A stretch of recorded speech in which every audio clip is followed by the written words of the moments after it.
Bueno, buenas tardes, Arratsaldeon. Muchas gracias de nuevo a Malur por liarme a venir a una de estas estupendísimas jornadas. Siempre es un placer, la verdad, venir a Tolosa a hablar de viajes, a hablar de naturaleza, a hablar de tantas cosas que nos preocupan y que tienen que ver con esos viajes y con lo que descubrimos en los viajes, ¿no? Yo en esta ocasión vengo con un traje distinto. No vengo a hablar de mi libro, vengo a hablar de mi revista, porque algunos ya la tenéis en la mano. Hace un año justito que soy el nuevo director de la revista Viajar, en realidad de lo que llamamos el universo Viajar, y para no enrollarme mucho, lo que vamos a hacer es, vemos un pequeño vídeo que más o menos os sitúa un poco lo que estamos haciendo y qué pretendemos contar con esta revista ahora.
Pues eso es lo que estamos haciendo un poquito. Nos gusta viajar, más que nunca. ¿En qué sentido? Bueno, pues en todos. Sobre todo porque llevamos, ahora ya nos parece que hace mucho tiempo, pero llevábamos también mucho tiempo encerrados en casa y estamos, como quien dice, en plena eclosión, ¿no? El mundo del viaje está a tope ahora mismo, incluso con esos precios que hay encima de la mesa un poco complicados, pero nadie nos quita el viaje. No, nos quitamos quizá de otras cosas, pero el viaje vamos adelante. Y nosotros, especialmente en Viajar, este año estamos de celebración porque llegamos al 45 aniversario de la revista. Este 45 aniversario es muy significativo. La revista nació justo tras la muerte de Franco. Fue la primera revista que se creó en España, que se fundó con esta temática, porque hasta aquel momento viajar era un concepto esotérico, casi podríamos decir, y a partir de ahí pues se trataba de inspirar y de contar el mundo a la gente, ¿no? Claro, en 45 años las cosas cambian mucho, hay que adaptarse a los tiempos que corren, pero también hay que saber qué se quiere contar. Entonces, en la redacción de Viajar, ahora lo que estamos haciendo es trabajar temas desde el punto de vista de las 4 S's. ¿Esto qué quiere decir? Quiere decir que buscamos hablar de viajes que sean sostenibles, saludables, que también sean, sobre todo, sabía yo que me despistaría a la mitad, me pasa siempre, así que por eso la chuleta. Sostenibles, saludables, singulares y seguros. Entonces, dicho esto, ¿qué pretendemos? Pues buscar siempre temáticas que toquen de alguna manera esos 4 puntos. Y esas temáticas, la manera de tratarlas, sin lugar a dudas, es trasladando a la gente la idea de que nos tenemos que tomar las cosas con calma. Quiero decir, muchas veces lo que nos sucede es que os habrá pasado. Estáis ante una persona que habla mucho y muy deprisa. Y en realidad, tantas veces sucede que las personas que hablan mucho y muy deprisa en realidad no tienen gran cosa que contarnos. Están intentando despistarnos, machacándonos con tantas palabras para que no nos demos cuenta que tiene un discurso un poco, bueno, superficial, ¿no? Pues lo mismo sucede con los viajes. Cuando haces un viaje muy rápido, te trasladas de un lugar al otro, lo ves todo en 15 días, vuelves a casa y en realidad no has visto nada, tienes muy poco que contar, ¿vale? Entonces, solo hay una manera de viajar que realmente sea un lujo en todos los sentidos, y es hacerlo tranquilamente, sin prisas, y entonces a esas 4 S añadiremos también la E de economía, porque no hay mejor manera de ahorrar que viajar lentamente. Con eso no hay debate ninguno. Entonces, dicho esto, lo que estamos un poco trabajando en este sentido es 3, digamos, patas, 3 ramas de la revista Viajar. La revista Papel, que le hemos dado un vuelco, intentamos siempre que mantenga pues, un poco ese contenido explicado por personas que han estado de verdad en el lugar, tanto escritores como fotógrafos, etcétera, porque queremos que den esa mirada de una sola persona y de una mirada personal, sobre todo. Sin decir ni bien ni mal de otras publicaciones, pero este es nuestro estilo y es realmente donde apostamos muy fuerte. Queremos narraciones en primera persona. Eso lo trasladamos también a la parte digital, donde la idea, ahora que ya hemos inaugurado una nueva web, ahí lo que hacemos es trabajar los mismos contenidos, pero con aspectos distintos, que sean complementarios, que no sean exactamente lo mismo que damos en papel. Porque si no, ¿para qué hacemos una revista en papel si contamos lo mismo en digital, ¿no? Y finalmente tenemos una tercera pata que hemos puesto en marcha hace muy poquito, que es el Club Viajar, y el Club Viajar lo que pretende es, pues eso, ser un club, trabajar y de alguna manera inspirar a la gente, generar también eventos, encuentros, etcétera, a veces incluso pues, participando o colaborando con entidades como Amalur en este caso, y a partir de ahí luego también ofrecemos la posibilidad pues, incluso de reservar pues, esas expediciones Viajar, que son viajes de autor que organizamos nosotros, etcétera, etcétera. Por tanto, es un círculo virtuoso en el cual estamos un poquito, pues, bueno, empujando, nos queda mucho por hacer. Ya decía al principio que llevo solo un añito ahí, así que nos queda mucha historia por hacer. Y ahora que ya he hecho la parte publicitaria de la sesión, hablamos un poquito más de contenidos en serio. De las 4 S que he comentado antes, me gustaría destacar o quedarme un momento con la S de sostenibilidad. Esa S, esa sostenibilidad, es una palabra que ahora está muy de moda, que la estamos usando todos mucho, le estamos quitando casi el sentido de tanto utilizarla, le estamos desgastando.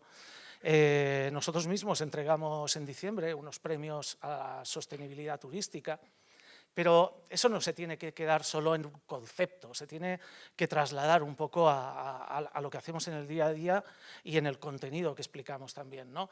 Por ejemplo, la revista Viajar antes tenía una sección dedicada a la sostenibilidad.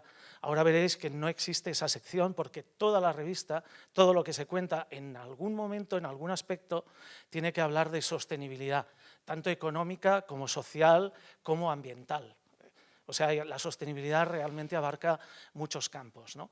Y también en este sentido, y esto es una primicia que puedo dar aquí en estas jornadas, estamos poniendo en marcha una mesa de trabajo en la cual estamos invitando a participar tanto entidades públicas como privadas, personalidades de distintos ámbitos, etcétera, para generar debate, entender un poco hacia dónde vamos. Y de esas charlas sacaremos líneas argumentales que a través del entretenimiento y de la inspiración que pretende dar una revista de viajes, también de algún modo, es un poco pretencioso dicho así, pero eduquemos también a la gente, ¿no? Que nos vayamos concienciando. Yo creo que todos estos aspectos, un poco, de alguna manera, por lo poco que hemos hablado con Gaby, que tenemos el placer hoy de contar con él hoy aquí, estaríamos muy de acuerdo en que cuando uno viaja, ¿no? De alguna manera el viaje también te ayuda a, de algún modo, reconocer el lugar desde su aspecto natural, ¿no? Desde su parte, el ecosistema en el cual te estás moviendo, cómo reacciona la gente ante esas características del lugar donde habita, etcétera, etcétera. A Gaby Martínez lo conocemos muchos a través de sus libros de viajes. Recuerdo dos en particular para mí especialmente interesantes, Los mares de Wang, y también en La Barrera. Uno es una historia de viaje por China realmente apasionante, y otra, porque bueno, eso lo dejo para ti si lo quieres contar luego, por si alguien no lo ha leído, y creo que el autor siempre explica mejor los contenidos de sus libros que quien los ha leído, ¿no?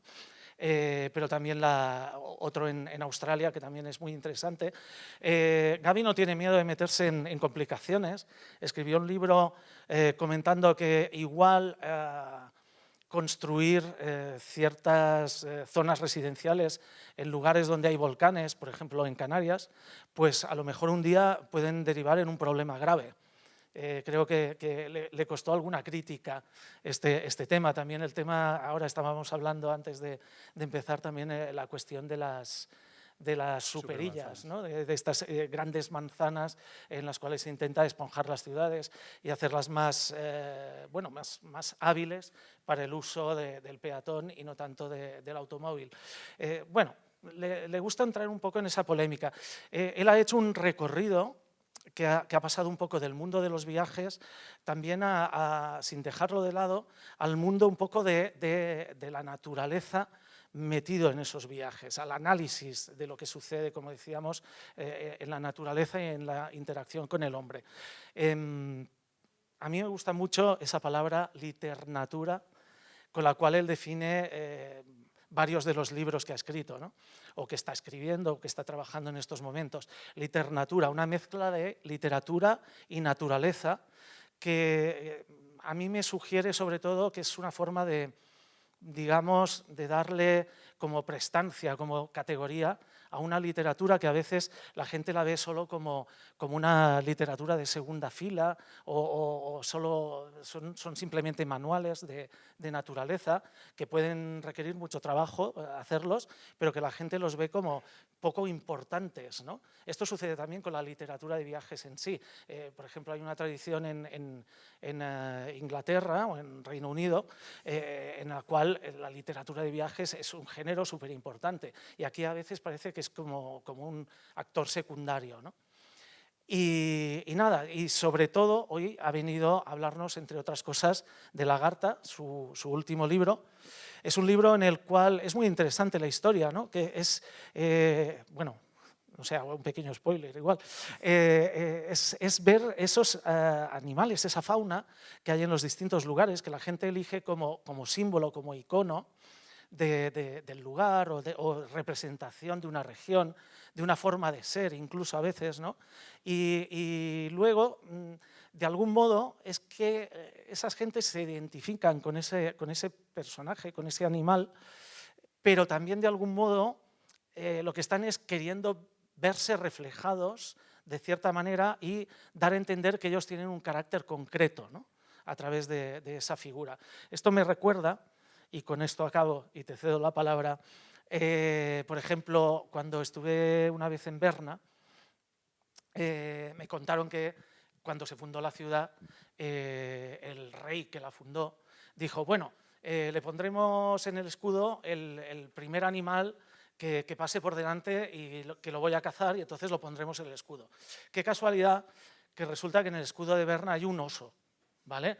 Lo primero que pasó por delante del rey no fue una ardilla, un ratón de campo, fue un oso.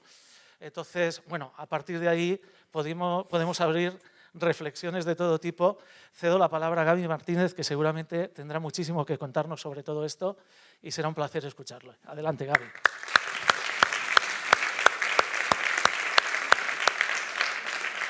Pues muy buenas tardes, muchas gracias, Josep.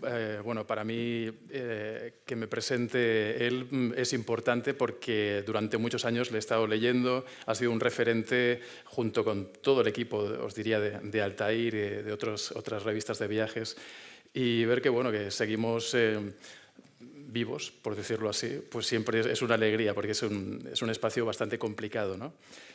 Lo que os voy a introducir básicamente es no solamente el libro Lagarta, sino cómo se construye precisamente una vida sobreviviendo en este espacio y disfrutándolo, sobre todo, porque sobrevivir es una palabra quizá un poquito dura, un poquito a ver, estamos aquí casi resistiendo, ¿no? Yo creo que es algo más que eso. Si no disfrutáramos mucho, no estaríamos aquí. Y como se trata de ver cómo se construye un individuo, que en este caso sería yo, os empiezo a hablar por el nombre, o sea, por qué me presento como Gaby Martínez, porque creo que llegar a Lagarta y con ese título y con esa y de lo que va el libro es muy importante entender, o sea, cómo se ha gestado un pensamiento, ¿no?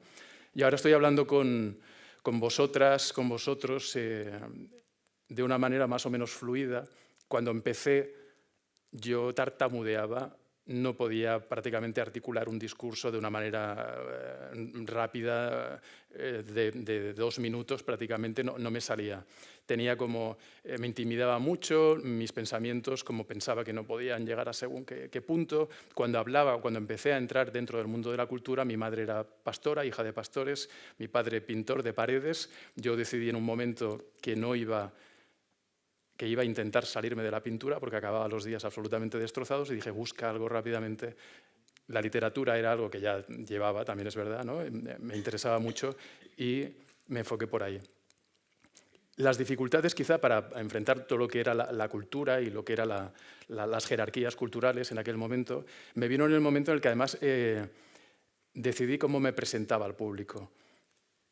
Descubrí que mi nombre, con el que se referían a mí mis amigos, no era en principio válido para presentarte en el mundo cultural.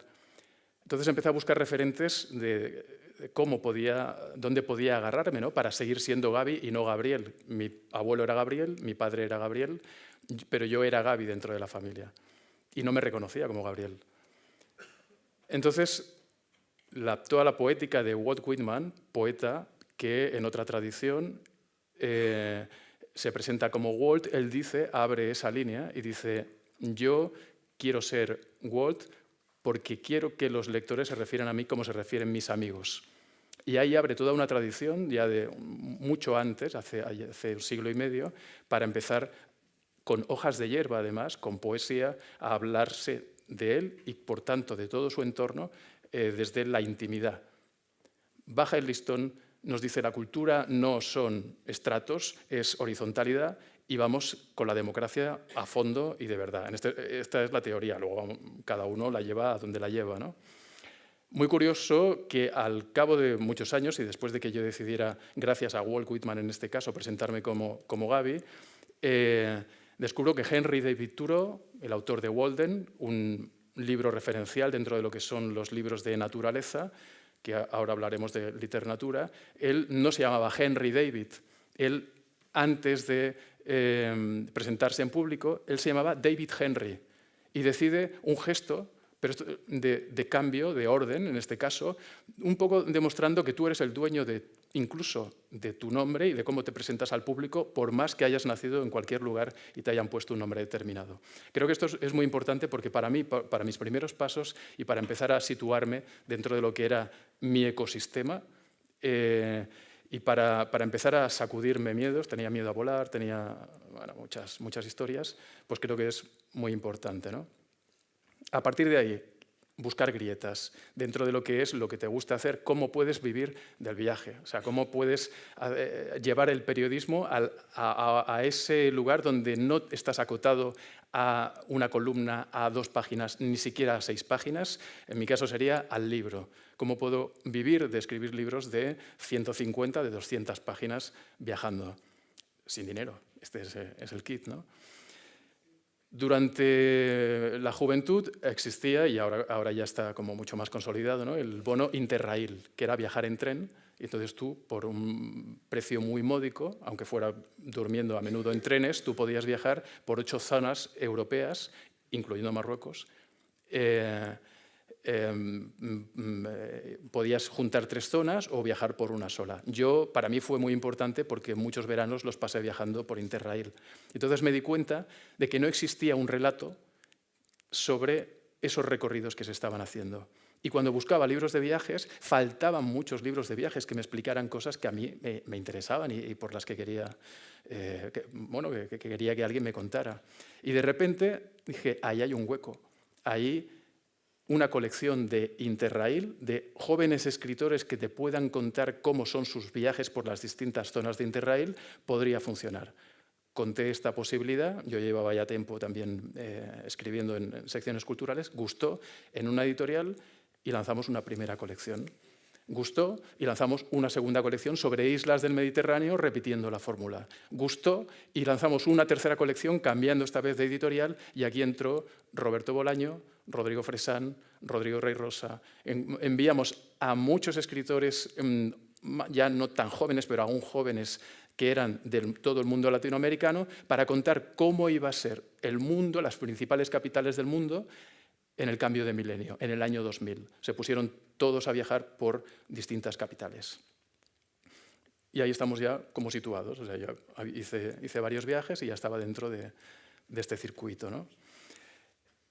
Algo fundamental, y esto con Pep Bernadas y Albert Padrol de Altair, justamente lo hemos hablado varias veces, es que tú puedes escribir libros de viajes y de lo que no puedes hacer, y esto lo decían ellos, que son de las personas que tienen más experiencia en este mercado, lo que no puedes hacer es tirar piedras contra tu propio tejado.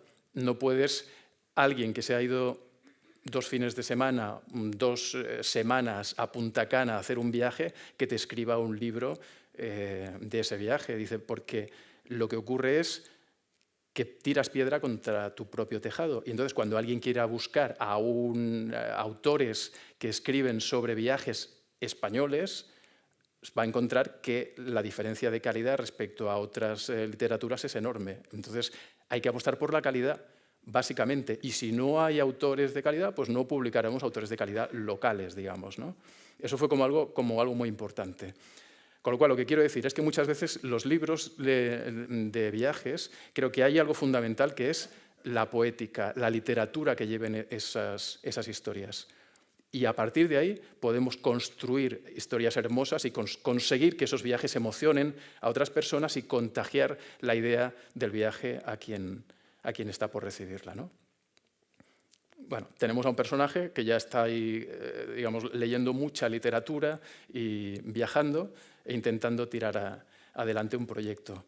Lo que ocurre dentro de todo esto, yo también, en este sentido, a la forma de construirse, tuve una gran decepción con el periodismo.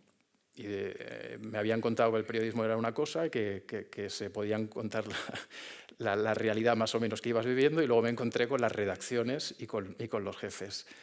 Y de esa decepción, salvando a muchísimos grandes periodistas, ¿eh? El periodismo está lleno de grandes periodistas, pero luego también están sometidos y muchas veces condicionados pues, por unos grupos que los llevan a ciertas renuncias.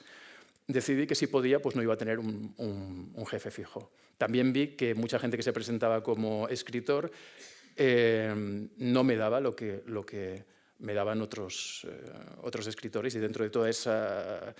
que no eran, me estaban vendiendo como escritores a personas que en realidad no tenían esa calidad que yo le pido a la escritura, a la literatura. Y necesité 5 libros para presentarme yo a mí mismo como escritor. Hasta entonces pensaba que era sobre todo un periodista que estaba probando a alguien que estaba ensayando. Conseguir dar la potencia que te dan los grandes autores, los que a mí me habían emocionado, pues yo pensaba que no la había dado hasta un 5.º libro en el que pensé, ahora sí. Y me acuerdo perfectamente que fue al ir a cruzar una frontera, me pedían quién eres, o sea, la profesión, y por primera vez puse escritor. 5.º libro, fue el 5.º libro. Ahí, todo esto es para llegar a la naturaleza, en un repaso rápido. Acababa de escribir un libro que se llama Una España inesperada y venía de un enfrentamiento con el gobierno canario por el libro Diablo de Timanfaya, donde había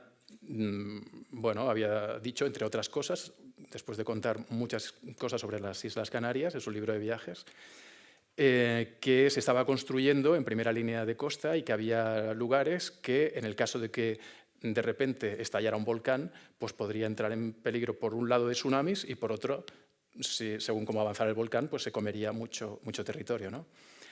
Me llamaron de Canarias 7 para decirme, oye, mira, es que te íbamos a hacer una entrevista, pero no va a salir adelante porque creemos que es que dices algunas cosas en el libro y tal. Bueno, estuvimos hablando. Al día siguiente fui portada del Canarias 7, 2 páginas interiores.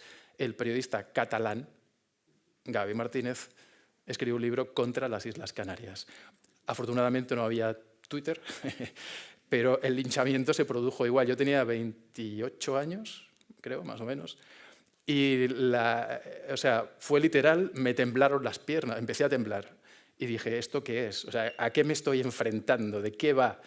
Entonces dije, la industria turística, ¿no? Esto es la industria turística, que de repente haces algo que no conviene. Lo curioso es que 21 años después, en La Palma, estalla un volcán.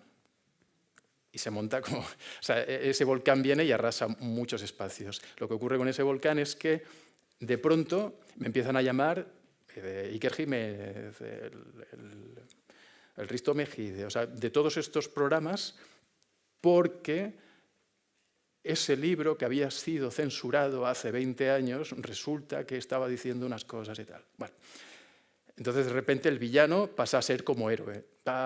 Este tipo, no sé. A mí de todo esto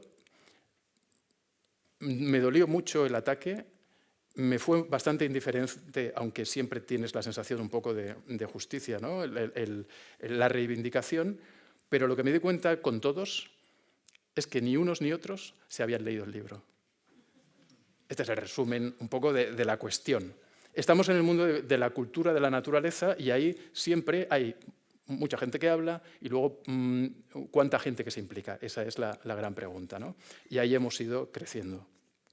A la hora de enfocarlo como artísticamente, en el momento en que decido ser escritor, me habían incluido dentro de lo que eran algunas vanguardias y esas vanguardias me di cuenta de que antes de la vanguardia hay un momento en el que Joan Miró cuenta, el pintor, cuenta cómo él llega al surrealismo. Y entonces lo que él dice es, no, yo antes de pintar cuadros surrealistas, yo aprendí a pintar una casa con una chimenea, un sol, nubes, un caminito, un río. Y cuando supe pintar este cuadro, cogí los rayos del sol, los metí por la ventana, los saqué por la chimenea, los conecté con el río y ahí empecé a descomponer, a desestructurar, como diría Ferran Adrià, ¿no? Esa es la idea. Dice, entonces, yo me di cuenta que después de 5 libros no había escrito una novela convencional, clásica. Entonces, leí 3 veces El corazón de las tinieblas, bueno, 2 veces, ya lo había leído una vez. Me empapé de muchas novelas clásicas que llamaríamos como de aventuras, de viajes. Y ahí decidí escribir un libro sobre, después de un viaje por Sudán, bueno, por el río Nilo, un libro sobre un lago, el gran pantano del sur de Sudán. Y ahí empieza todo un recorrido que cada vez me va acercando más a cuestiones naturales. El viaje ya automáticamente te introduce dentro de lo que son otros espacios, te abre los horizontes y te hace pensar en otras claves, ¿no? Pero durante ese viaje ocurre algo que ya me va a empezar a acercar a los animales. Me meto en una cabaña de rangers que están vigilando la sabana y de repente tenemos ahí a la entrada, claro, tenemos leones, elefantes, jirafas, una fauna espectacular, pero de pronto en las paredes de la cabaña de los rangers hay un pájaro. Y digo, oye, este pájaro aquí, ¿por qué hay un pájaro en lugar de, no sé, de un elefante o de un león? Y dice, no, dice, porque este es al que no vemos. Era un picozapato. Pico zapato es una ave muy esquiva que está sobre todo en Congo, Sudán, Uganda, que es el ave más pesada, la que más le cuesta despegar. Es como muy imponente cuando lo ves. El pico zapato es porque tiene un pico muy grande, muy demoledor, con una pinta, dicen, como de babucha. Y resulta que el gran atractivo es que es el animal al que no ven. Años después, durante un libro que me llevó a Pakistán y que me hizo cambiar muchas cosas, fue una investigación criminal, siguiendo a un chico, un zoólogo autodidacta que se había ido a buscar al yeti, al Hindu Kush pakistaní. Lo que ocurre con él, que se llama Jordi Magrané, él era valenciano, pero tuvo que instalarse en Francia, en Valence, y vivió allí con su familia. Le gustaba mucho salir a la montaña a buscar animales, pero se le quedó corto Francia. Él era además inmigrante, vivía en un barrio, en una banlieue, rodeados de inmigrantes que además eran musulmanes, y eso es muy importante porque después él se va al Hindu Kush a buscar al yeti. Este señor sale a la montaña con un rifle, vestido de camuflaje y con gafas infrarrojas. En su momento es un explorador que además conecta con las historias que se cuentan los pastores de esa criatura que existe por las montañas, que hay leyendas, hay gente que asevera que lo ha visto. Lo que es un explorador simpático de repente se convierte en otra cosa. En 1995 pude acceder, es una historia muy larga, pero hoy vamos a hablar de otra cosa a la que estamos llegando. En 1995 su hermano Andrés le escribe una carta, él le escribe a su hermano Andrés una carta en la que dice: ha nacido una nueva fuerza, los talibanes. Entonces es impresionante ver cómo una persona que llega allí a disfrutar de la búsqueda del yeti en las montañas, él era pagano, él reivindica, él hacía todas las ceremonias paganas, fue al Hindu Kush porque existe la etnia de los Kalash, que dicen que son los últimos paganos del planeta. Él va a buscarlos, se relaciona con ellos, lleva la vida que quiere llevar, pero de repente entran los talibanes. Y tiene que, la presión, ves cómo se va cerniendo sobre él, cómo lo que era una vida plácida y de disfrute se empieza a convertir en una pesadilla.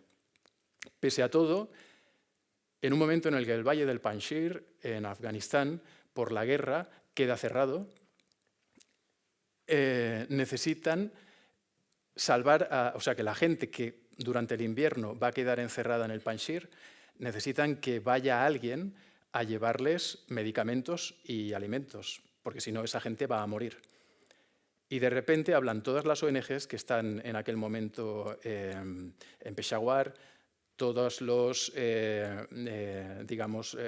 los servicios de policía pakistaníes, el ejército, los talibanes, hablan de qué manera se puede conseguir que esa gente no muera. Y dicen, tenemos que buscar a una persona que introduzca una caravana con animales para llevarles, con burros, para llevar alimentos y medicamentos. Y la persona de consenso es Jordi Magrané. ¿Por qué? Porque llevaba 12 años buscando al yeti.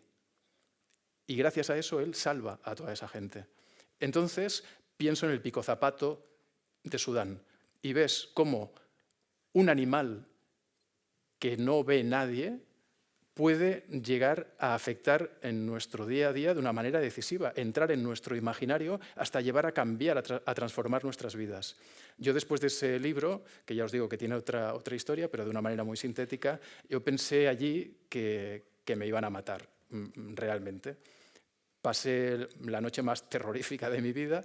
Cuando volví, me separé de mi mujer después de 18 años y continuó la relación, la quiero muchísimo, pero era algo que tenía que hacer, por eso también escribí ese libro. Perdí el miedo a volar y digamos que unos dolores estomacales que tenía de siempre, de toda la vida, desaparecieron. Fue gracias al yeti, cambió mi vida. Siempre pienso en Truman Capote, en A Sangre Fría, en cuando él dice que A Sangre Fría cambió su visión del día a día y que a él le transformó.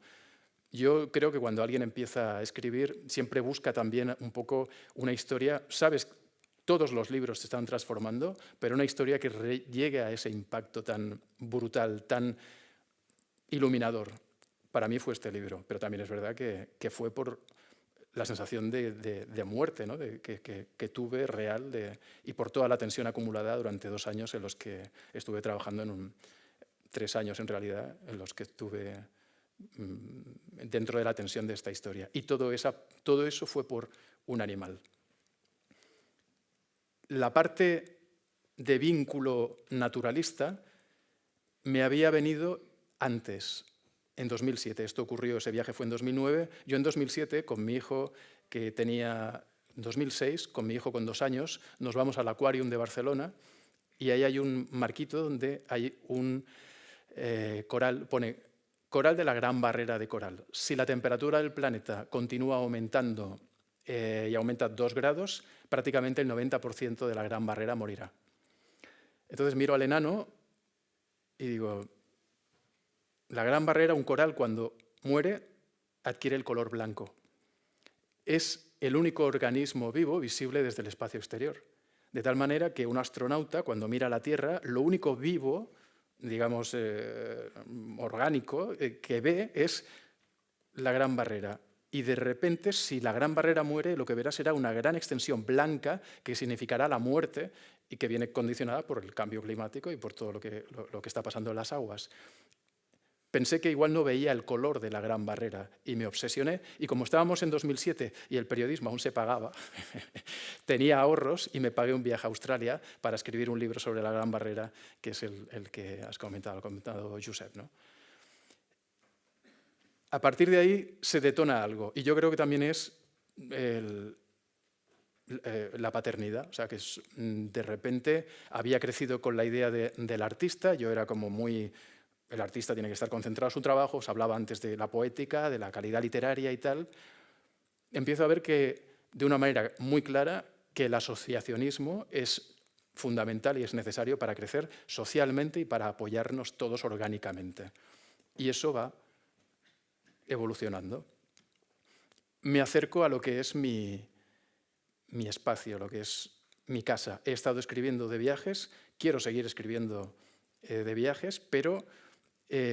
bueno, se abren 2 vías.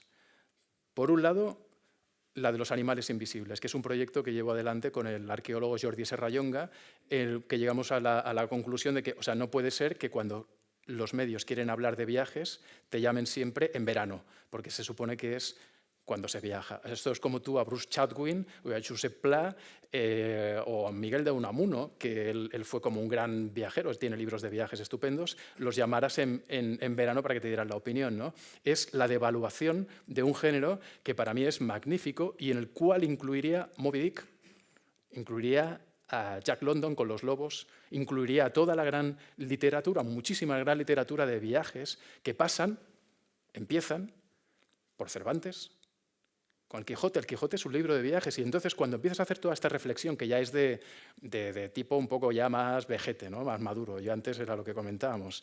Yo era un tío fuerte con un melenón, esto es verdad, ¿eh?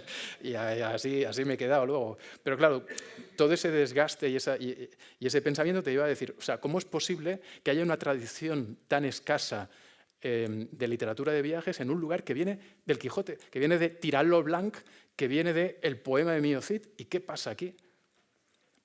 Una respuesta es que el otro nos importa un pimiento. El otro es el chino, el ugandés.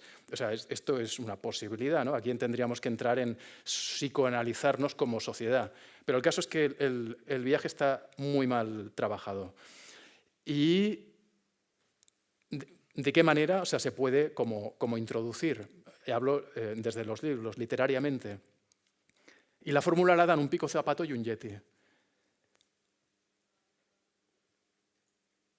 El muerto es a la novela negra lo que en Animal Invisible al género de viajes. Es el hilo que te permite tirar de todo lo demás. De tal manera que tú cuando cuentas un viaje, cuando vas a contar Pakistán, cuando vas a contar China, cuando vas a contar lo que quieras, igual con un tigre siberiano puedes contar Corea. Bueno, hay un libro maravilloso que se llama El tigre, de John Bylan, que no sé si lleva 13 ediciones, en la que él lo que articula es una novela negra, cuenta cómo un tigre va a matar a un señor en Siberia. Y a partir de esa historia te cuenta Rusia, te cuenta cómo un señor que cuando va a llegar el invierno no va a tener medios para defenderse del tigre al que ha intentado cazar y el tigre le ha pillado la matrícula y dice, ahora voy a vengarme de ti, voy a matarte yo a ti, no tiene los medios para que su sistema social, la policía, los guardaparques que podría haber, vayan a protegerle, y consigue una novela que es criminal a partir de la relación entre un tigre y un individuo. Ese es el motor de Animales Invisibles. Y entonces, a partir de ahí, empezamos a trabajar buscando animales por todo el mundo que puedan explicarnos cómo son distintos lugares. El moa en Nueva Zelanda, un pájaro extinguido, 3,5 metros llegó a medir, pero que los maoris lo extinguieron, por ejemplo. La danta en Venezuela.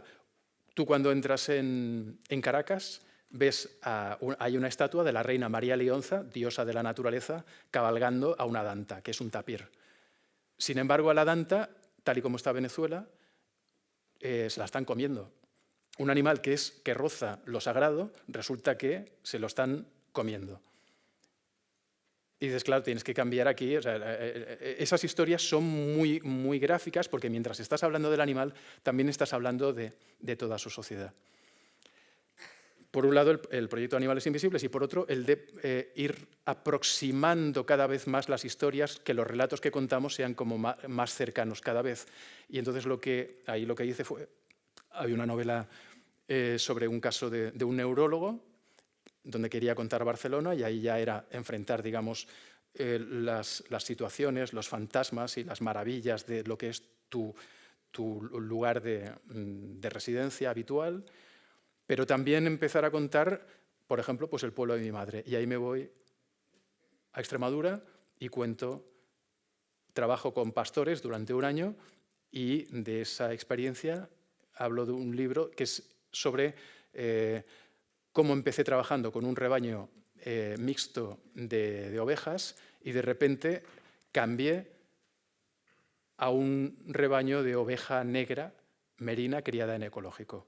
Es la historia más o menos de una especie de traición, pero porque yo quería un poco reproducir las condiciones en las que mi madre había vivido, y lo que encontré allí fue un primer rebaño que no cumplía esa situación. Se le inyectaba melatonina para cambiarle los ciclos de sueño a las ovejas, con lo cual tenían más parideras de las normales, se forzaba a los animales, y precisamente porque venía de Australia y venía de pensar en el pequeño, cada vez estaba en una línea más de intentar encontrar ejemplos que nos animen a cambiar ciertos hábitos y ciertas formas de actuar que tenemos, y que al forzar a los animales acaban repercutiendo en nosotros mismos como individuos, ¿no? Al cambiar ciertos ciclos de sueño, por ejemplo, de los animales, pues nosotros también vamos a cambiar nuestras... no sé, la gente, por ejemplo, que coma, ¿no? Yo no voy a decir que se deje de comer carne, pero sí, por ejemplo, si se come carne, que sea de la mejor calidad, que se coma un poco menos, y que los animales como mínimo estén sanos. Esto sí que es un propósito mínimo, creo yo, para empezar a intentar cambiar algunas dinámicas que tenemos. Y entonces, a partir de ahí, es cuando, al ver que hemos tratado ya animales invisibles y el ejercicio de proximidad, me lleva a Lagarta. Lagarta es animales invisibles de aquí, o sea, que se mueven por la península, y también el lagarto gigante del Hierro. Aquí, y ahí es cuando ya, digamos, tengo muy claro qué es lo que quiero contar y cómo lo quiero contar a nivel de animales invisibles. Thomas Berry, que es un pensador que ya murió, pero hace eso también, un siglo prácticamente, él habla de que es necesaria la gran conversación entre los seres humanos y la naturaleza, en que es necesario, o sea, que ya la naturaleza, pensarla sin el ser humano, es prácticamente imposible. Lo salvaje existe, pero va a existir en función de hasta qué punto nosotros, mientras estemos vivos como especie, vamos a intervenir o no. Y que, por lo tanto, lo que se trata no es de hablar de lo salvaje y lo humano, sino de establecer una gran conversación entre unos y otros que nos lleve a soluciones, a intentar encontrar esos espacios de convivencia, de cruce, en los que unos y otros salgamos reforzados. Porque lo que está muy claro es que si nosotros renunciamos a nuestro entorno, a nuestros animales, seremos eliminados, seremos descartados porque vamos a ser perjudiciales para el entorno y el entorno se encargará de eliminarnos.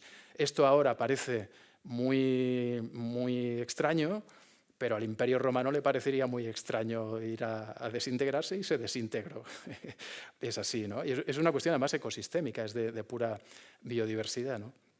Los monocultivos duran lo que duran, porque al final lo que hacen es maltratar todo lo que es su entorno y liquidar la biodiversidad y al final acabarse ellos mismos, digamos, como una bacteria que se autodestroza, ¿no? Con Lagarta, de lo que quería hablar precisamente era de eso, cómo estamos relacionándonos en este país con la naturaleza. Y una forma de hacerlo y de establecer esa gran conversación era, por ejemplo, introducir con cada uno de los animales un tema que fuera más allá del no solo el animal. Y os daré como 2 ejemplos que son como muy gráficos y que ayudan a entender hacia dónde fue el libro, ¿no? En El Hierro, la isla del Hierro, volvemos a Canarias en este caso, ¿no? Son unas islas maravillosas a las que, aunque pese a la portada aquella, yo os recomendaré siempre ir. Es un lugar estupendo, es un regalo tener esas islas formando parte de lo que nos da ahora mismo pues, la posibilidad de viajar cerca y fácil, ¿no?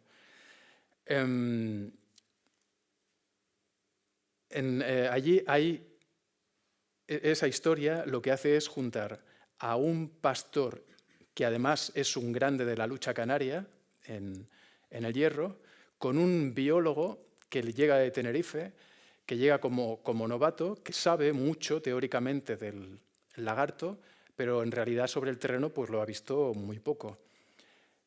En Frontera, que es una de las ciudades de los pueblos del Hierro, hay un gran risco que es muy difícil de subir, con algunos tramos que son complicadísimos, donde te juegas la vida porque te puedes despeñar. Y Perico, que era el pastor luchador canario, es un personaje único, imponente, un luchador canario, o sea, imaginaros todo lo que es su envergadura, que sin embargo trepa como si fuera prácticamente un gato y que ve lagartos y que los conoce perfectamente. De tal manera que coge a Miguel Ángel, que es el biólogo, y le dice, no, dice, tú acompáñame, que vamos a subir por aquí. Dice, y tú confía, que conmigo no te caerás. Van siempre con un asta con las que se hace el salto del pastor, que es una tradición que hay ahí que sirve para descender grandes alturas, que ya no la practica, bueno, la practica un señor en El Hierro, en aquel momento Perico también lo hacía, y aparte le sirve como de barandilla. Y en un par de ocasiones, esto lo contaría Miguel Ángel, en un par de ocasiones en las que iba a caer al vacío, Perico le puso el asta y entonces él se pudo agarrar para no caer. Porque es alguien de una fuerza extraordinaria. Esto es verdad, o sea, hablo como si fuera un superhéroe, pero Perico todo el mundo que lo ha conocido le han hecho ya como muchos homenajes y es una historia muy bonita. Y es una historia de amistad. Y es una amistad que se crea a partir del lagarto, de manera que es una amistad a 3 bandas y que nos permite explicar ese diálogo que tan caro es a nuestra cultura entre las ciencias y las humanidades, que creo que es uno de los grandes problemas que ha habido aquí en los últimos tiempos, que ahora empieza, afortunadamente, yo creo, ya a vencerse, ¿no? Pero que ese diálogo que también, de esas cosas que se hablan, pero dices luego quién lo aplica, quién lo ejecuta, que sí que encuentras en la tradición anglosajona muchísimo, por ejemplo, y en la francesa, libros en los que Barry López, por ejemplo, ¿no? Un Sueños árticos, él estuvo durante 5 años investigando en el Ártico, él como biólogo, pero como tiene una formación humanística imponente, lo que hace es decodificar todo eso en clave literaria y ofrecer un libro precioso sobre cómo es la fauna, sobre todo, y el espacio ártico, ¿no? Hay Robert Macfarlane en Inglaterra, Roger Deakin hablando de los ríos, por ejemplo, de las montañas, que tienen como una base científica, pero te lo expresan de manera humanista. Y son libros que son maravillosos. Esos autores aquí no los hemos trabajado, o sea, no existen prácticamente. Ahora sí que empiezan a haber algunos, por ejemplo, hay un libro como muy reciente que es La naturaleza de Enric Sala. Por ejemplo, él está trabajando en Estados Unidos, pero él habla sobre los océanos. Ahora él acaba de emprender un viaje que va a emular un poco lo que hizo Jacques Cousteau con su barco, no recuerdo ahora cómo se ve. El Calypso. Y ahora durante 5 años van a estar filmando océanos y quieren reproducir un poco eso. Pues ha hecho un libro en el que tú puedes entrar en los océanos con esa mirada muy científica. Edward Wilson, por ejemplo, también con su concepto de biofilia, ¿no? De hecho, Edward Wilson prologa el libro de Enric Sala y a la misma vez vivir experiencias, que yo creo que la emoción es lo fundamental, conseguir transmitir las experiencias y experiencias en positivo que con ese punto de denuncia igualmente te animen como a introducirte dentro de lo que son los grandes espacios naturales. Y la otra historia, y ya acabaré con el primer tramo de Lagarta y luego esto que acabo de decir de Wilson. La segunda historia, por ejemplo, la escribimos aquí, tiene mucho que ver con matriarcado y en concreto País Vasco. Tiene que ver con la ballena franca. Aquí, en este caso, pues nos vamos a Pasaya y nos vamos a hacer todas las de Guetaria a Guetaria, de la Guetaria de aquí, vasca, a la Guetaria francesa, un recorrido siguiendo un poco pues, lo que antes podían ser rutas de la ballena franca, ¿no? Una de las cosas que se revelan es que Selma Huxley, que ella forma parte además de la familia Huxley, conoceréis a Aldous Huxley, que fue el de Un Mundo Feliz, el autor de Un Mundo Feliz, como uno de los grandes libros así como futuristas, junto con el de George Orwell, 1984.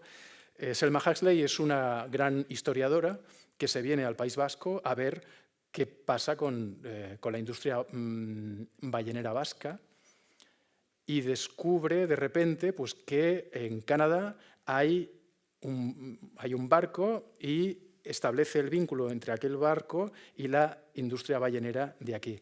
Y es la primera en, digamos, darle la envergadura que ahora ya es a nivel planetario, que es de recuperar toda la historia de los grandes balleneros a través de aquel barco que descubre en Canadá. Esta mujer, que tiene como de repente, después de haber hecho una mudanza en la que se trae a sus 4 hijos y se queda a vivir aquí para hacer toda esa investigación, resulta que entre un armador, que aquí bueno, se están trabajando aquí, esto lo conoceréis, y el investigador que pertenece como al colegio, a la sociedad de geógrafos de Canadá, empiezan a apartar a Selma Huxley de la luz pública y empiezan de alguna manera, a desplazarla y a hacer olvidar que ella ha sido la persona que ha encontrado este barco. Eso sirve luego también para hablar de las remeras y para hablar de la idea de matriarcado y para hablar con muchas mujeres también de por aquí, en las que muchas, y esto luego ya aquí cada uno que saque sus conclusiones y vosotros sabréis si es verdad o no, pero me dicen que lo del matriarcado sí, queda muy bien decirlo, pero a la hora de verdad los códigos con los que se funciona aquí siguen siendo muy parecidos a los de cualquier otro lugar, que el hombre continúa igualmente imponiéndose. Yo os digo, lo que permite hacer la ballena es una fotografía de un ecosistema determinado en el que la gente opina a partir de lo que un animal ha provocado en las cabezas de las personas que están ahí. Luego ya cada uno sabrá con su propia historia hasta qué punto es verdad o no. Pero sí que sirve para explicar todo eso. El libro continúa explicando, si hemos hablado de amistad y hemos hablado de matriarcado, luego vamos a hablar, por ejemplo, ¿por qué conocemos tan poco? Miramos a escudos de ciudades, Valencia, el murciélago, y preguntas por qué está ahí ese murciélago y mucha gente no lo sabe. el oso y el madroño de Madrid, ¿qué hace ahí ese oso? No se sabe. Mucha gente no lo sabe. Entonces dices, tenemos en nuestro imaginario animales a los que vemos cada día, pero no los vemos. No sabemos en realidad que están ahí, no sabemos qué significan y hay muchas historias por contar. Ese es otro hilo. La cigüeña negra en la Siberia extremeña, ahí también por el vínculo que tengo, me sirve para contar la belleza. Y en ese caso, de repente, volvemos a la segunda división de la literatura y a preguntarte por qué, de repente, la literatura de naturaleza se ha vinculado prácticamente siempre, durante mucho tiempo, a lo que sería lo bucólico, la poesía, el lirismo, la naturaleza, que me voy a la naturaleza, o, digamos, lo infantil. Pero no se considera hablar de la naturaleza con normalidad, o sea, como si hablaras como si hiciera cualquier otra literatura. Y te preguntas por qué. Ahí es cuando, ya en un momento como más sofisticado aún de toda esta historia, me doy cuenta de que estamos llamando, cada vez que hablo de este tipo de libros con gente, me dicen, no, eso es un libro de nature writing. ¿Cómo que nature writing? O sea, ¿por qué tienes que acudir a otra lengua para hablar de literatura de naturaleza? Y a través de esa distancia es cuando dices, bueno, claro, es que igual hemos creado una separación tan grande respecto a la naturaleza que no tenemos palabras propias para familiarizarnos con ella. Hasta ese punto ha llegado esa distancia. De tal manera que proponemos liternatura. Y entonces nos encontramos ahora con un libro, por ejemplo, que se llama Lagarta, que lo que pretende dentro de la literatura es cambiar un poco, invitar a cambiar un poco la perspectiva, la imagen. ¿Y por qué es Lagarta? En un país en el que el toro y el lobo, grandes mamíferos en masculino, han sido presentados como los referentes de naturaleza, pues de repente te entra un reptil, una cosa como feucha y que se sale como de la norma y además en femenino. Dices, si quieres empezar a cambiar el relato, hay que hacer gestos. Tienes que llamarte Gaby, sin saber cuáles serán las consecuencias, tienes que presentar un libro como Lagarta y a ver qué es lo que pasa. Después de ese libro, por primera vez, y esto me lo comentaron, bueno, se hizo un encuentro en Berines, en Asturias, por primera vez este septiembre, después de, no sé si llevan desde el 84 haciendo estos encuentros de críticos y escritores, y me dijeron, por primera vez desde el 84, hemos hecho un encuentro en el que se juntaba gente que escribe sobre naturaleza. Dice, y ha sido después de leer Lagarta. La verdad, son flores, pero hay muchísimo trabajo detrás de todo esto. Y eso, a lo que nos ha llevado después, es a crear, como todo esto crece, os hablaba del asociacionismo, lo que estamos haciendo es crear asociaciones. Yo me hice muy amigo del ganadero de oveja negra y pensamos, bueno, si siempre estamos, cuando acabábamos la jornada de trabajar, nos íbamos al bar, estábamos tomando algo, bueno, ¿qué hacemos aquí para tirar para adelante? A ver qué nos inventamos. Y dijimos, bueno, pues, ¿por qué no montamos una caravana con cada uno con lo que tiene? Tú tienes amigos que son artistas, yo tengo un rebaño. Vamos a hacer una caravana con artistas. Llamamos a Agustí Villaronga, el director de cine, que ha sido muy amigo mío. Con él viajé al Nilo. Llamamos a pintores, fotógrafos y los pusimos a caminar con el rebaño de oveja negra. De ese primer impacto que hubo, luego los artistas tenían que crear una obra. La obra que ellos han creado ha sido expuesta ya en varias ciudades. Y además es un patrimonio que tiene no solamente el ganadero, que tiene esa región, que tiene la Siberia, para expresarse ella a través de las miradas multidisciplinares desde distintas artes, por ejemplo, ¿no? Y como eso salió tan bien, creamos una asociación que se llama Caravana Negra.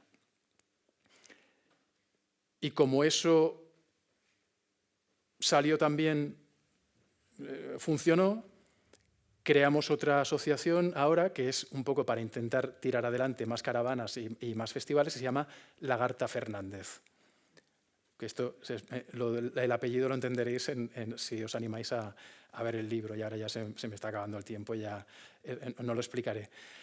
Pero lo que ocurre con Liternatura y de aquel momento en el que, de hace mucho tiempo, en el que yo empezaba a meterme en todo esto, hubo un momento en el que pensé que está bien, tú vas a crear, vas a proyectar tus ideas, pero cuantos más seamos en esto, mejor.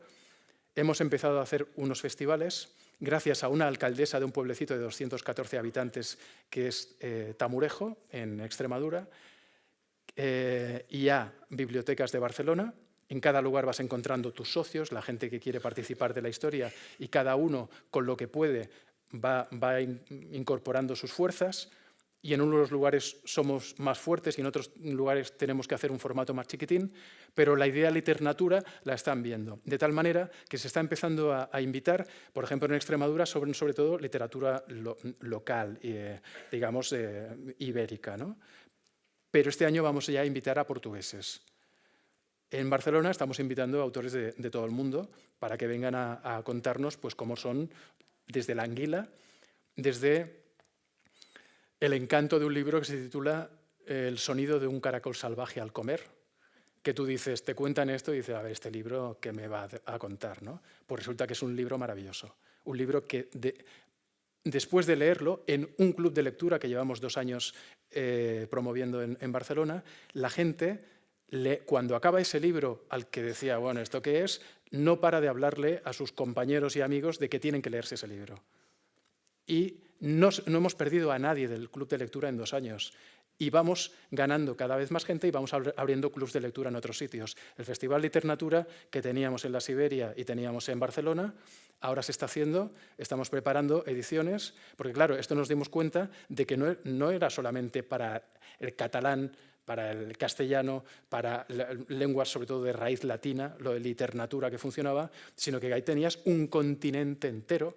Y ahora mismo estamos hablando con Onda, Río Magdalena, Colombia, donde vamos a hacer un festival. Estamos hablando con Los Ángeles, para otro. Estamos hablando con Costa Rica, estamos hablando con Uruguay. Y de repente, Animales Invisibles, Ovejas Negras, toda una mirada al margen, que de repente puede empezar a cambiar el relato con el que nos relacionamos. Y sobre todo, siempre, siempre,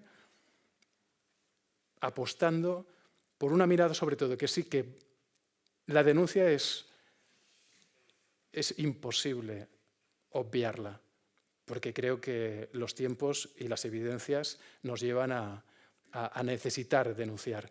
Pero sí que, sobre todo, otra de las grandes enseñanzas es que la mirada en positivo es fundamental. El demostrar que tú, con las rendijas, viendo que donde no había puede haber, si haces una apuesta decidida de calidad o de voluntad, de esfuerzo como mínimo, se pueden llegar a cambiar cosas. Y sobre todo, puedes llegar a crear red, puedes llegar a conseguir que mucha gente en lugares distintos se vaya asociando, cada uno en la medida de lo que pueda, para conseguir cambiar cosas, ¿no? Y escribir, pues eso, un libro que se llame Lagarta y que hoy estéis aquí pues, escuchando toda esta historia. Muchísimas gracias por haber estado.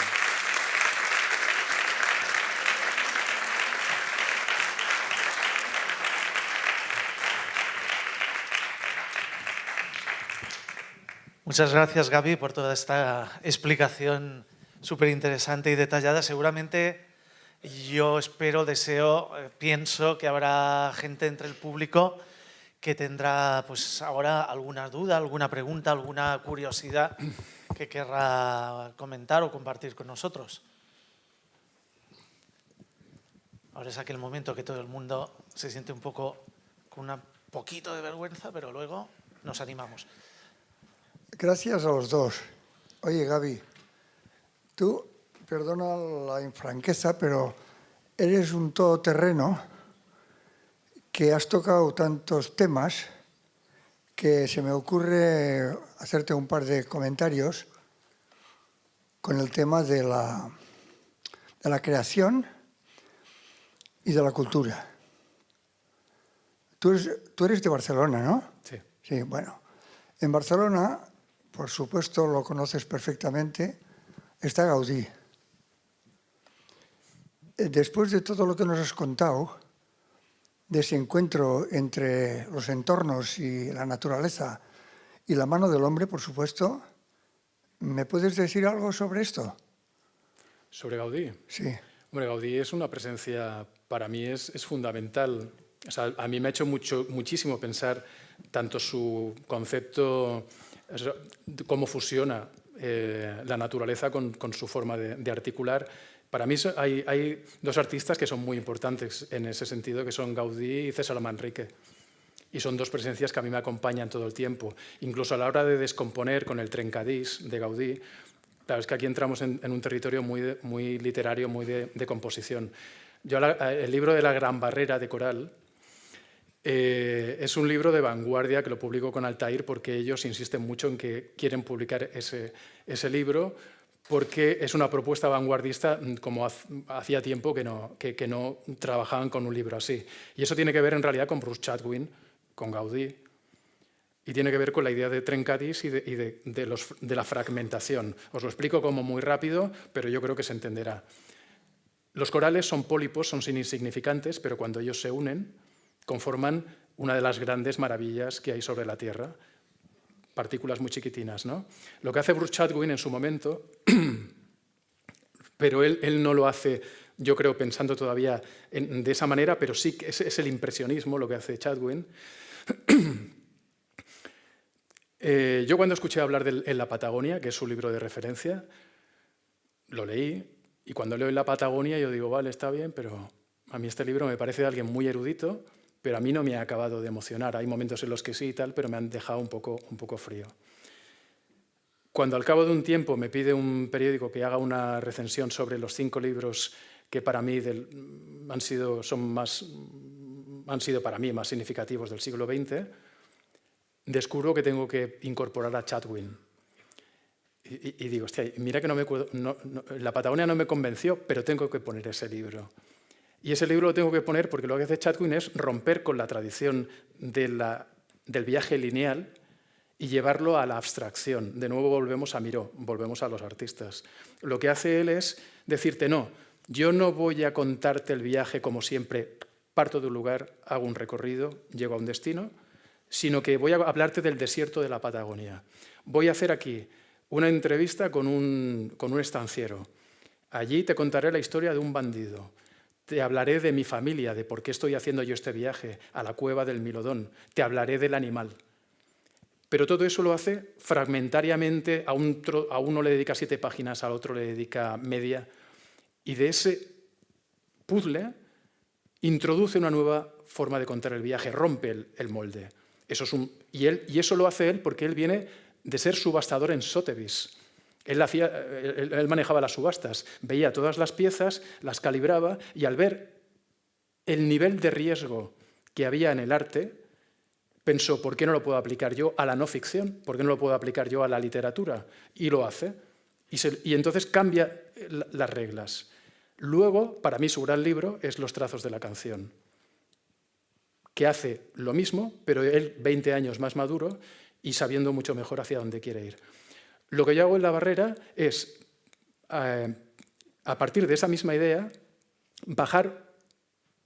conseguir un ritmo, intento buscar un ritmo y conseguir un ritmo que sea como más sostenido, más pautado, más moderno, si quieres, los cuales los fragmentos sean más breves, pero cuando al principio, tú puedes no saber qué está pasando, pero cuando acabes ese libro, tengas la sensación de haber estado en La Barrera y haber conocido qué es lo que se respira ahí. Y eso es Gaudí y eso es Chatwin desde mi sentimiento. Yo al menos intento entrar en ese territorio. ¿Qué es lo que pasa? Que eso es vanguardia y de viajes. Eso o lo entiende Altair o no sé quién más lo va a entender, o sea, alguien que esté como muy iniciado. Pero llega un momento, claro, yo creo que aquí, y el viaje, tal y como lo comentabas tú al principio, yo creo que tiene que ver mucho con la poesía, o sea, con mantener la poesía viva en ti.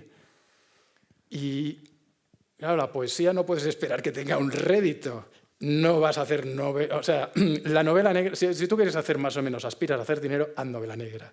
No hagas libros de viajes, eso sí es una recomendación fehaciente, ¿no? Pero no sé, yo ya te digo, para mí Gaudí ha sido algo fundamental y he pensado muchísimo en él, su muerte, cuando pusieron el tranvía pensé a ver si te va a pisar un tranvía y pensaba siempre en Gaudí, ¿no? Cuando seas viejo, ¿cómo irás caminando? O sea, Gaby, un cambio de variable. El tema Chillida en Tindaya, sí. ¿cómo lo ves? Bueno, eso está en Diablo de Timanfaya. Eso está ahí comentado. Aquí estos son debates que se tienen que son muy sociales y yo creo que en los cuales cada pueblo tiene que dialogarlo y tiene que llegarse a acuerdos. Porque es verdad, yo creo que hay intervenciones artísticas que se pueden hacer, pero tiene que ser con el consenso de toda la gente. O sea, digamos, César Manrique está interviniendo en el paisaje, pero todo depende de cuál sea la envergadura de la intervención, ¿no? Claro. Chillida, ahí se alía con la tierra, la atmósfera, el sol y estos espacios que quedan dentro de la cueva esa, ¿no? Claro, yo por lo que tú estás diciendo, el tema creacional de Chillida, no sé si no lo hemos entendido o qué es lo que está pasando, que muchas veces tú has estado diciendo de que muchas veces las cosas no se hacen por lo que sea, ¿no? Por los trámites que tiene que tener, pero en el fondo de la cuestión es que si realmente, a tu juicio, aquello es creativo o no lo es. A ver, yo creo que dosificando, como todo, se puede hacer muchas cosas. Yo creo que puede haber espacios naturales que de repente, si hay un consenso porque eso puede acoger una intervención artística, pues yo creo que sí que se podría hacer.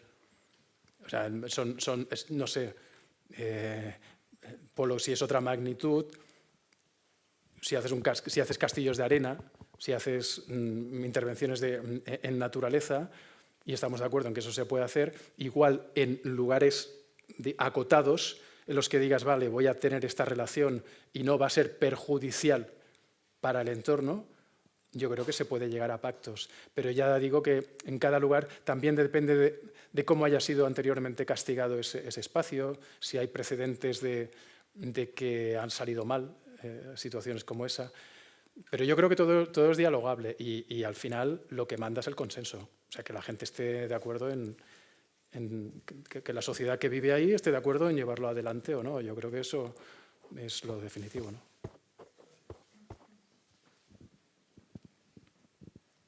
¿Alguna intervención más? ¿Alguna pregunta? Por allí, creo.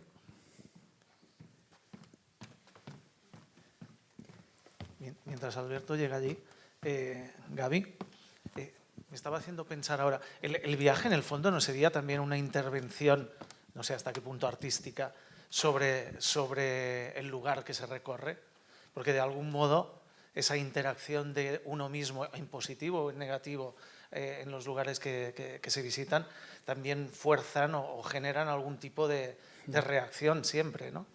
Sí, sí. Y esto es muy curioso porque además en varios momentos yo he estado Lo que pasa es que no puedes. Lo digo y yo mismo casi me estoy desmintiendo mientras lo digo, ¿no? Pero ha habido momentos en los que me han dado ganas de colgar antes sería la pluma, ahora sería la tecla, ¿no? Porque piensas que la palabra no... O sea, yo cuando escribí Una España inesperada, yo hablaba con el televisor. Era el momento en el que España iba bien. Y entonces yo decía, no puede ser que el récord de los 100 metros esté en esto y resulte que España está batiendo récords cada día 4 récords caían en el telediario, 4 récords se batían. Digo, esto no es normal. Yo salía a mi barrio, que yo soy, he estado muchos años en Hospitalet, veía mi entorno y decía, aquí no sé quién bate récords, o de qué estamos batiendo récords, pero esto no es normal, ¿no? Y vi, ahí empezó Luego también entraron ya las redes sociales y ya empezaban a tener como impacto. Y veía el deterioro de la palabra, cómo términos como libertad, luego esto lo hemos visto, se convertían en todo lo contrario de lo que nos estaban sugiriendo. Y eso fue como un desánimo como muy grande, y de eso me salió pues un libro que es de 600 y pico páginas. Pero luego ha ido pasando el tiempo, por supuesto, pues continúo escribiendo porque es lo que sé, lo que me gusta. Y fíjate, estamos hablando de ahora de que una palabra, literatura, está viajando a otros continentes y que todo esto que es cambiar el relato está teniendo cada vez también como una mayor expansión, en cuanto que también es cierto que las condiciones actuales mundiales, con una sequía creciente del cambio climático, con una pandemia que acabamos de pasar, como mínimo sí que permite que haya un número de receptores mucho mayor, que no que cuando España iba bien, tú hablabas de una lagarta, y venga, es pasando, ¿no? Pero sí que creo que, por supuesto, que esa potencia de intervención a través de las palabras existe. Y por eso reivindico la calidad literaria para los libros de viajes, para el periodismo de viajes, porque creo que esa es la manera verdadera de conectar. La calidad te lleva a la emoción y la emoción te lleva a actuar. Y ese es el fin, yo creo, de todo, mover nuestras emociones para que vayamos a hacer algo, ¿no? Sí, sí, totalmente de acuerdo. Gracias, Javi, por la charla. Quería saber cómo te llegó a ti la inquietud literaria, si fue por tus padres, algún familiar o te vino sola. Y otra pregunta para Josep María. Has tocado el tema de la sostenibilidad. ¿Es posible a día de hoy unir esos dos conceptos, viajar y sostenibilidad? Por lo menos viajar de la forma más estándar, ¿no? Y que es la que utiliza casi toda la población mundial, que implica pues, mucha infraestructura turística, cientos de vuelos por todo el mundo todos los días.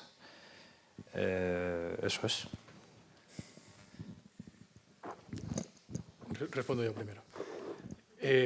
No, la literatura, bueno, supongo que tiene mucho que ver con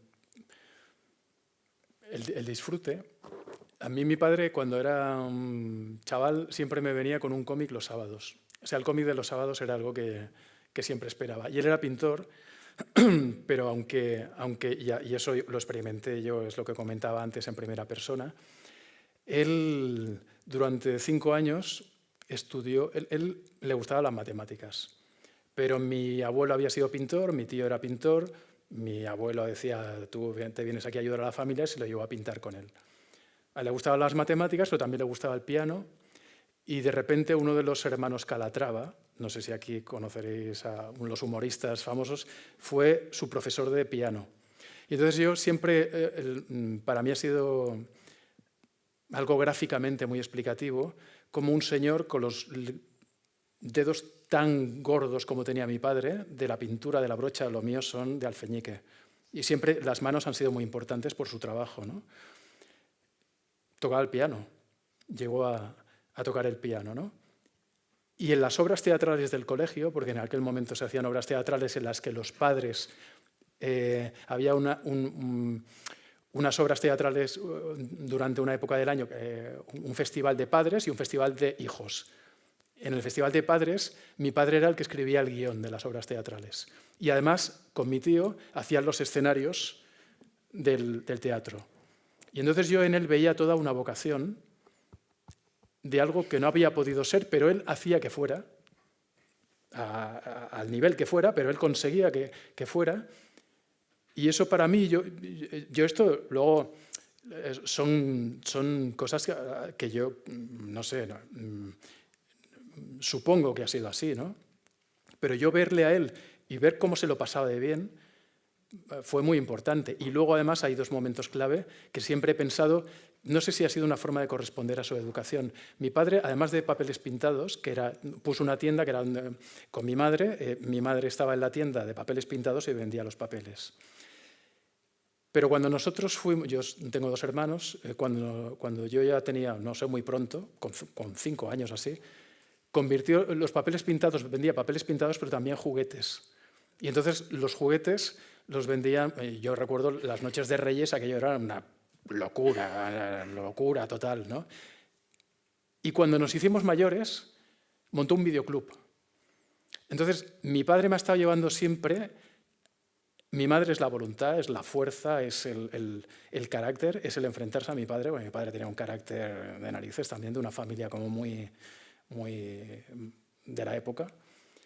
Y mi madre ha sido siempre la resistencia, la voluntad y el tú tienes que hacer esto. Y mi padre ha sido el que, junto con mi madre, han ido diseñando un plan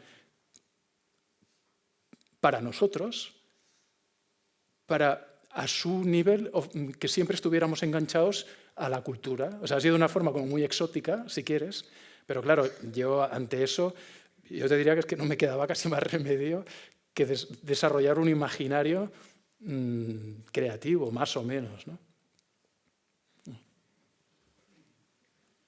Bueno, a mí me toca la pregunta difícil, me parece. A ver, a mí hay una cuestión, esto ya muy a nivel personal.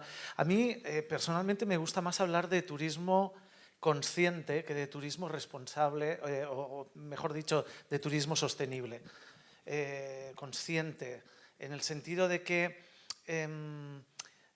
¿cómo lo diría? A veces sucede que no puedes hacer algo o dejar de hacer algo sin ser consciente de lo que ese movimiento va a suponer para los demás.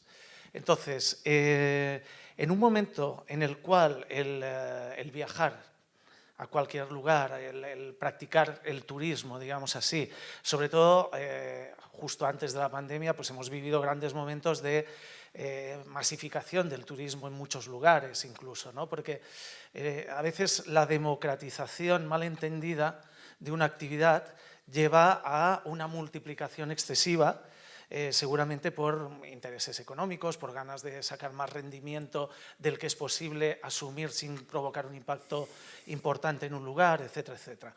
Entonces, luego con la pandemia ha habido un momento de parada, de reflexión forzosa, digamos así, una reflexión que todo el mundo decía que sería muy importante y yo diría que no lo ha sido tanto, porque luego ha sido simplemente nos hemos parado, pero luego cuando nos han abierto la puerta nos hemos puesto en marcha otra vez en esa dirección que íbamos, ¿no? Sí que ha sucedido una cosa, y es que se ha dado una circunstancia que nadie preveía, que es como pues una guerra en Ucrania, una crisis económica derivada de este tema. Sí que hay una cierta concienciación cada vez más importante, más grande, sobre el tipo de combustibles que podemos usar o no, sobre el tipo de energía que hemos de producir o no. Y todo eso sí que va calando, sobre todo en las nuevas generaciones, ¿no? En la gente joven. Lo voy a explicar a través de un ejemplo fácil. Tengo mi hijo mayor, el año que viene ha decidido, bueno, tiene la posibilidad en la universidad donde está de unos intercambios y el lugar más cercano que ha encontrado para ir a hacer este intercambio es Australia. Entonces, bien, perfecto, Australia, sin problema, si quiere ir a estudiar allí, me parece maravilloso. Le diré que lea tu libro antes, igual. Él es ya un chico que está muy concienciado en este tema. Por ejemplo, ahora está empezando a sacarse el carnet de conducir prácticamente por obligación familiar, porque le hemos dicho, mira, igual conducirás otro tipo de coche de aquí a unos años, no lo sé, pero la utilidad que te va a dar el saber conducir, pues no está mal que la tengas. Porque para él tener un coche es algo absurdo, o sea, es algo que no contempla en su vida. Como mucho se puede plantear el tema de alquilarlo un día si tuviera esa necesidad, ¿no? Entonces, entre los jóvenes se está dando cada vez más esa idea de sustituir la posesión o la propiedad por el uso, o el pago por uso. Él es el típico que se va a la universidad en bicicleta de verdad, no eléctrica, para entendernos, etcétera, etcétera, ¿no? Y entonces, cuando me dijo esto de Australia, luego estábamos hablando un día de, bueno, ¿y cómo vas a ir y de qué manera y tal? Y dije, bueno, pues tendrás que empezar a caminar ya mañana, ¿no? Y me dice, ¿por qué? Dice, bueno, ¿cómo vas a ir a Australia? Y dice, pues en avión. Digo, vale.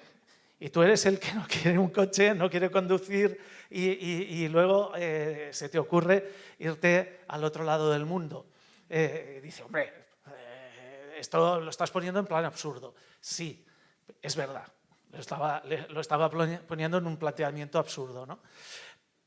Con esto, ¿qué quiero decir? Que cuando tenemos que hacer algo por una necesidad o por una necesidad vital incluso, o queremos llevar a cabo un sueño, igual sí que tenemos que usar esa herramienta. Lo que no podemos hacer es usarla todos los días para cualquier cosa. Si yo tengo que ir, comentábamos antes, ¿no?, de Barcelona a Madrid, normalmente prefiero ir en tren si tengo que hacer ese desplazamiento antes que hacerlo en avión. Me tomo más tiempo y ya está. Me levanto un poco antes, cosa que a veces no me da mucha alegría, pero es la manera, ¿no? Eso es una manera de pensar, una conciencia que yo creo que poco a poco va calando. Es cierto que el turismo, como se ha concebido hasta el día de hoy, realmente es difícil de sostener. Justamente ese concepto de sostenibilidad, ahí sería muy complicado que lo lleváramos adelante. Por eso comentaba al principio que estamos ahora trabajando esa idea de crear una mesa de trabajo, justamente, y valga la redundancia, pues un poco para crear reflexión, también para compartir ideas y luego esas ideas trasladarlas al público final a través de relatos de viajes, de historias de viajes, que nos inspiren, que nos resulten cercanas, que sean simpáticas y que de algún modo vamos colando por ahí debajo el concepto, ¿no? Es como cuando yo era pequeño que odiaba comer hígado y mi madre me lo daba sepultado en una montaña de cebolla pasada por la paella, ¿no?, para que me lo comiera y no notara tanto el sabor del hígado y más el de la cebolla. Pues poquito a poco yo creo que eso lo podemos conseguir. Pero sí, reconozco, es cierto, que el turismo, como lo hemos entendido hasta ahora, tiene tan poco futuro como seguramente tiene pues, el motor de explosión, ¿no? En este sentido, estamos abocados a llevar a cabo un cambio entre todos y creo que es importante que lo hagamos lo antes posible. ¿Alguna cuestión más? ¿Alguna pregunta? Aquí delante. Sí, bueno, muchas gracias, Palau y Gaby. Bueno, yo soy un enamorado, ¿no?, de los libros de viajes. Yo no los considero de segundo nivel. Y también un enamorado de las revistas de viaje. Pero desgraciadamente, mira que tengo la oportunidad, mira, mi mujer tiene una librería y llevo años echando de menos la revista Altair, que era donde encontraba realmente esos artículos que comentabas, ¿no?, artículos de autor que te llevan a sitios diferentes, ¿no? Quizás todo lo que comentamos sobre el tema del turismo, a mí suele parecer, pues voy a la librería a ver qué es lo que hay, ¿no? Y me encuentro más que con revistas de viajes, pues con panfletos publicitarios, ¿no?, donde los mismos artículos a los mismos destinos de siempre, prácticamente ofreciéndote lo de siempre, ¿no? Y echo de menos eso, pues cosas diferentes, cosas que transmitan emociones, que te lleven a diferentes lugares. Y quizás es lo que nos lleva también a ese turismo masificado, ¿no?, que al final te concentra en el sota, caballo y rey. Y echo de menos, el mundo es muy amplio, sí, la gente quiere viajar, pero hay mucho más de lo que se vende y se ofrece en esas revistas de viajes, ¿no? Entonces, bueno, a ver qué alternativa nos ofrecéis, ¿no? Bueno, es una alternativa que cuesta un poquito construirla. De hecho, esta es una batalla que tenemos cada día en la redacción por intentar pues explicar Esas historias, un poco a ese estilo, como hacías esa referencia de Altair, que es una revista que todos hemos añorado en algún momento, sobre todo los que hemos conocido por dentro su historia o hemos colaborado con ella en algún momento, ¿no? Hoy en día, cuando estás dentro de un entorno naturalmente económico concreto o en un grupo editorial, te tienes que plegar un poco a las circunstancias y a las necesidades.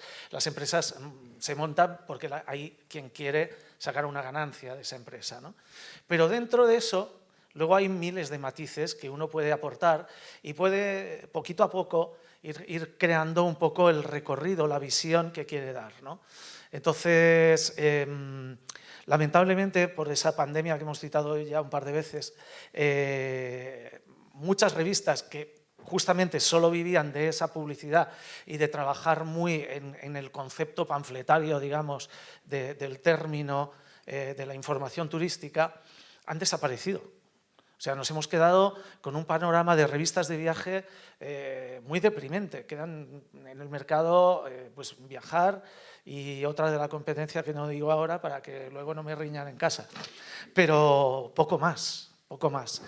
Pero sí que creo que lo que hemos conseguido es que esa otra revista y la nuestra sean muy distintas en el tratamiento del contenido, en la forma de narrar, incluso en la mirada. Antes comentaba que nos interesa la mirada de un fotógrafo o una fotógrafa que haya estado en un lugar, ¿no?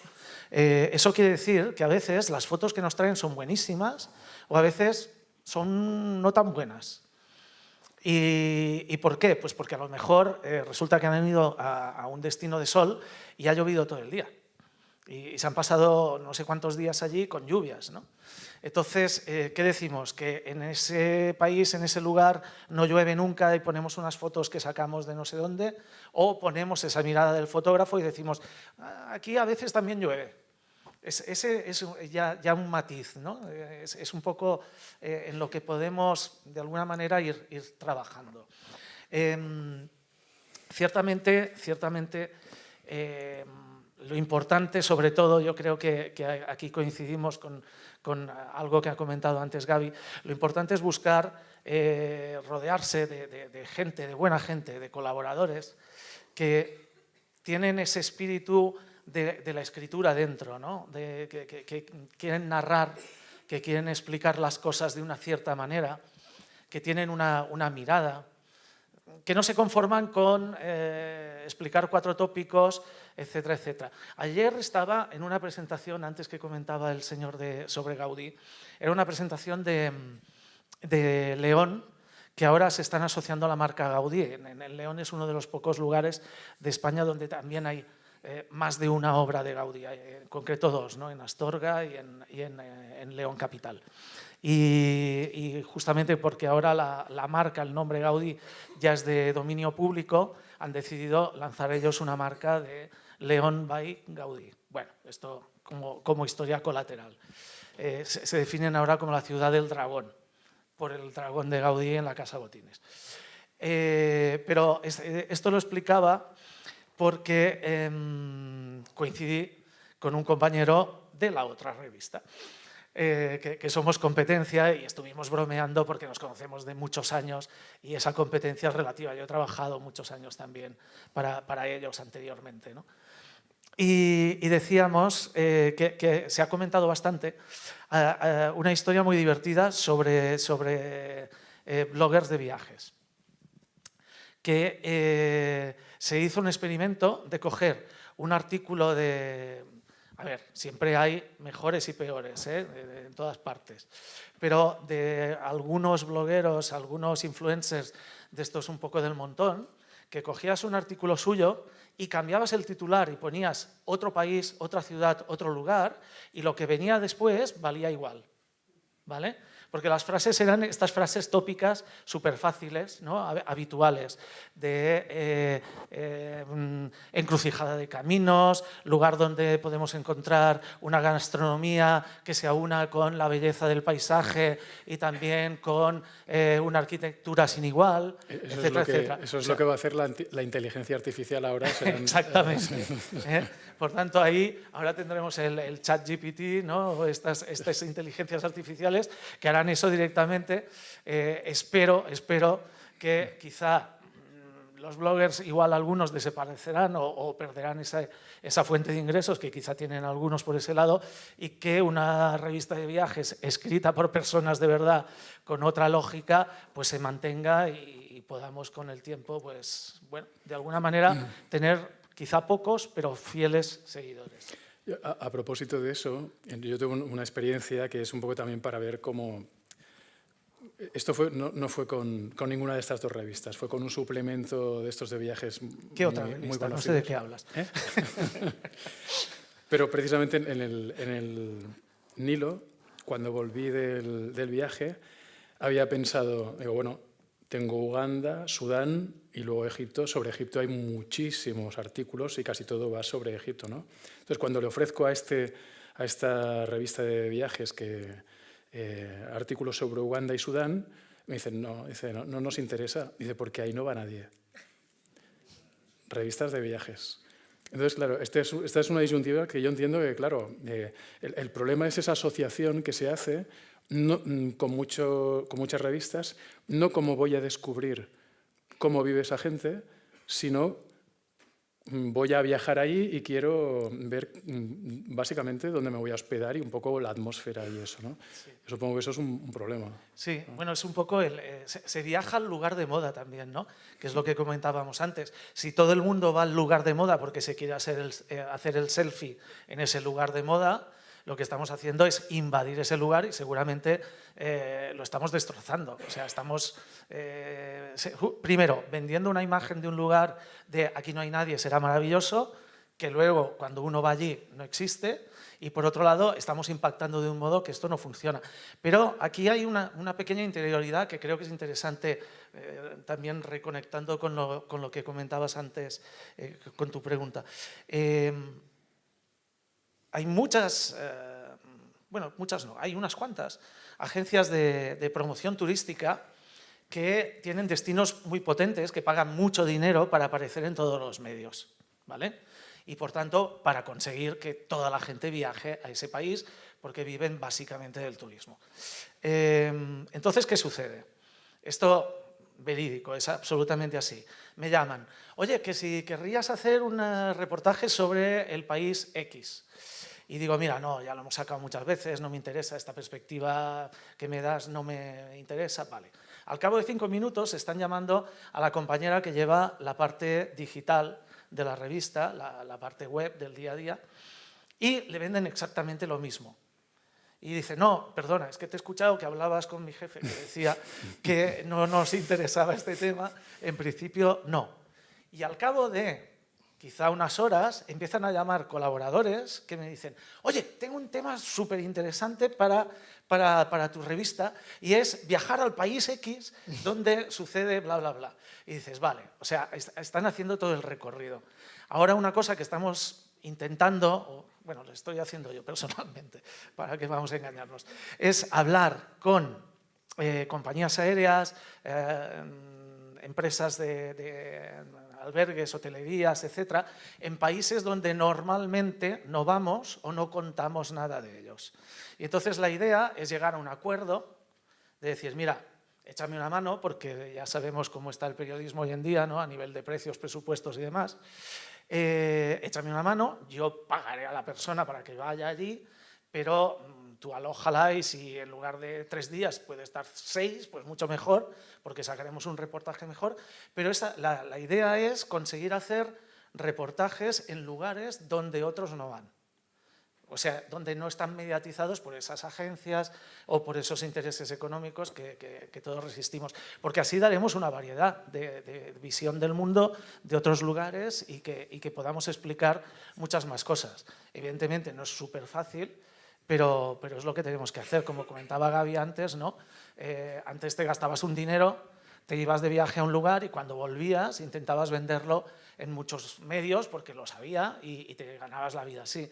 Hoy en día, como quedan, por ejemplo, a nivel de revistas, una y otra que no me acuerdo el nombre, como mucho vas a venderlo 2 veces. Es que, y no te van a pagar una fortuna, con lo cual no puedes pretender que la gente viaje gratis, como quien dice, o gastándose los ahorros de una vida. Alguno lo hará, pero muy poquitos. Entonces ahí estamos en una situación de cambio, de equilibrio, pero bueno, creo que podemos encontrar todavía ese punto de equilibrio y que consigamos seguir contando historias interesantes de alguna manera.